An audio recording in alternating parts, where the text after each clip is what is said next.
ತಿಮ್ಮಪ್ಪನ ಸನ್ನಿಧಾನದಲ್ಲಿ ಜಡಿ ಹಿಡಿದು ಬಡಿದಾಡಿಕೊಂಡ ಮಹಿಳೆಯರ ವಿಡಿಯೋ. ತಿರುಮಲದ ನಾರಾಯಣಗಿರಿಯಲ್ಲಿ ಮಹಿಳಾ ಭಕ್ತರು ಪರಸ್ಪರ ಕೂದಲ ಹಿಡಿದು ಹೊಡೆದಾಡಿಕೊಂಡ ಘಟನೆ ರವಿವಾರ ನಡೆದಿದೆ.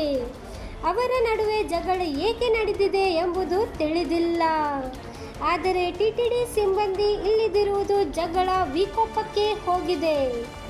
ಇಬ್ಬರು ಕೆಳಗೆ ಬಿದ್ದು ಪರಸ್ಪರ ಕೂದಲ ಹಿಡಿದು ಹೊಡೆದಾಡಿಕೊಂಡಿದ್ದಾರೆ.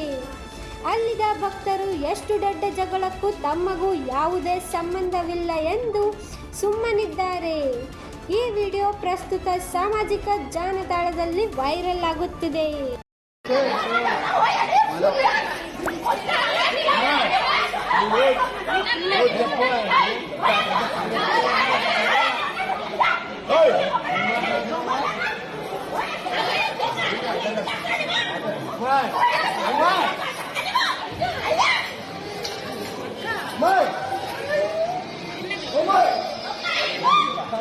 நம்ம என்ன பண்ண முடியும்? அவனுக்குள்ள அடிச்சு